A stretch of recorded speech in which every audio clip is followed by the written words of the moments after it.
Hello बच्चों, good morning. कैसे हैं आप सब। चलिए मैं इसका एक्सरसाइज कंप्लीट करा देती हूँ। चैप्टर जो है हमारा चल रहा था रीढ़ की हड्डी, उसके क्वेश्चन आंसर मैं कंप्लीट करा देती हूँ। पेज नंबर 40 खोल लीजिए, आप लोग ओपन कर लीजिए। चलिए यहाँ पर कुछ सजाल पूर्ण करना है हमें। चलिए हम देख लेते हैं सजाल को। रिश्ते रिश्ते यहाँ बनाने हैं राम स्वरूप और उमा। राम स्वरूप और उमा है। दूसरा रिश्ता है नौकर और मालिक का है, कौन नौकर है कौन मालिक है ये बताना है हमें। तीसरा है पति पत्नी कौन है। और चौथा है शंकर और गोपाल प्रसाद के साथ क्या रिश्ता है। ठीक है, तो पहले उमा और राम स्वरूप का रिश्ता क्या था बच्चों, कुछ याद आ रहा है आपको। बाप बेटी थी दोनों। और नौकर मालिक कौन था, रतन और राम स्वरूप नौकर और मालिक थे। पति पत्नी कौन थी, हेमा और राम स्वरूप पति पत्नी थे।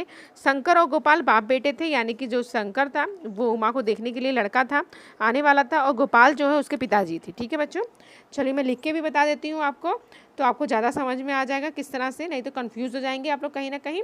चलिए मैं बता देती हूँ आपको, स्लाइड शेयर करती हूँ आपके साथ, तो आपको ज़्यादा अच्छे से समझ में आएगा। ठीक है, चलिए देख लेते हैं।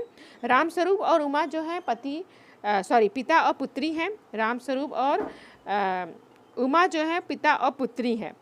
और यहाँ पर राम स्वरूप और प्रेमा जो है पति और पत्नी है। राम स्वरूप और प्रेमा जो है पति और पत्नी है। रतन और राम स्वरूप जो है नौकर और मालिक हैं। गोपाल प्रसाद और शंकर जो हैं पिता और पुत्र हैं। ठीक है बच्चों, ठीक है, समझ में आया आपको। आगे देखते हैं हम लोग। क्वेश्चन नंबर 2 है कृति पूर्ण कीजिए। उसमें व्यावसायिक शिक्षा के नाम पर है। दूसरा है शास्त्रीय संगीत के उपयुक्त वाद्यों के नाम क्या क्या हैं। ठीक है, 2 क्वेश्चन पूछे गए हैं आपको यहाँ पर।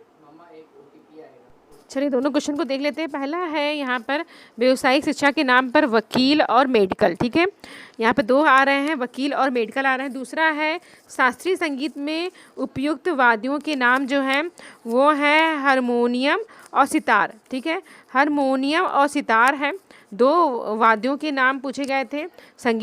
शास्त्रीय संगीत में जो यूज़ किया जाता है उसके नाम पूछे गए थे हमको। चलिए देखते हैं। उसके बाद क्वेश्चन नंबर 3 है हमारा है गोपाल प्रसाद की दृष्टि में बहू ऐसी हो, यानी कि जो गोपाल प्रसाद थे शंकर के पिताजी थे, उनको बहू कैसी चाहिए थी। ठीक है, तो उनको बहू किस तरह की चाहिए थे, चलिए इसका आंसर देख लेते हैं। मैंने अंडरलाइन भी करवाया था आप लोगों को किस तरह से बहू चाहिए थी उनको। ज़्यादा पढ़ी लिखी नहीं चाहिए थी, पेंटिंग वेंटिंग आए, सिलाई बुनाई का काम आए, सितार वगैरह बजाना आता है कि नहीं, ये सारी क्वेश्चन वो पूछते हैं उनसे। चलिए मैं लिखवा भी देती हूँ ये सारे आंसर आपको। तो पहले था उनका क्वेश्चन कि लड़की जो है खूबसूरत होनी चाहिए। कैसी होनी चाहिए बच्चों, लड़की खूबसूरत होनी चाहिए। दूसरा है सिलाई पुराई जानती हो, यानी कि सिलाई कढ़ाई का काम जो है वो जानती हो, अधिक पढ़ी लिखी ना हो। लड़की कैसी हो, अधिक पढ़ी लिखी ना हो। और चौथा ऑप्शन है चश्मा ना पहनती हो। ठीक है, उनको ये भी था कि चश्मा ना पहनती हो लड़की। आगे देख लेते हैं। कारण लिखिए। कारण में क्या है, बाप बेटे चौक उठे, कौन क्यों चौक जाते हैं बाप बेटे। दूसरा क्वेश्चन है उमा को चश्मा लगा उमा को चश्मा लगा। क्वेश्चन नंबर 2 है। और नंबर 3 है राम स्वरूप ने हारमोनियम उठाकर लाने को कहा। ठीक है, और क्वेश्चन नंबर 4 है उमा को गुस्सा आया, क्यों गुस्सा आया, कारण लिखना है हमें। चलिए देख लेते हैं, इसका आंसर भी मैं बता देती हूँ आपको। पहला है क्वेश्चन था बाप बेटे चौक उठे, क्यों चौक, उन्होंने उमा के चेहरे पर सुनहरी रिम वाला चश्मा देखा, इसलिए चौक जाते हैं बाप बेटे।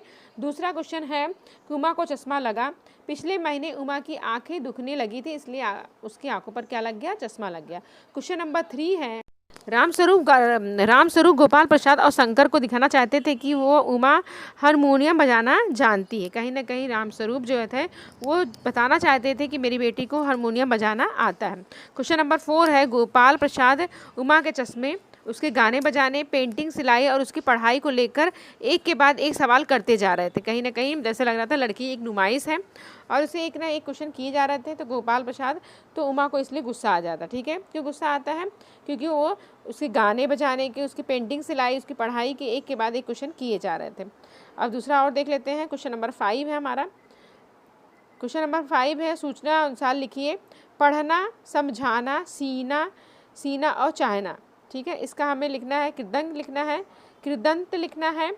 पढ़ना का क्या होगा वो बताइए। और दूसरा युग्म शब्द हमें लिखना है पढ़े, सभा, पेंटिंग और सीधा।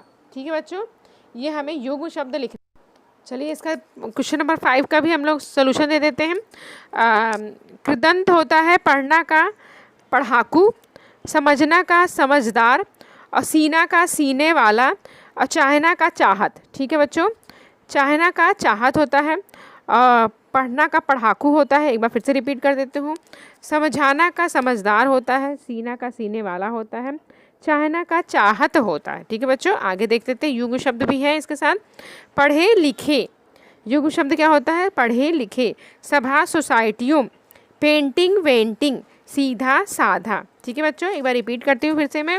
युग्म शब्द पढ़े लिखे, दूसरा है सभा सोसाइटियों, तीसरा है पेंटिंग वेंटिंग, और चौथा है सीधा साधा। थैंक यू बच्चों, आपको मेरा वीडियो देखने के लिए थैंक यू सो मच। मुझे आशा है कि आपको समझ में आ गया होगा।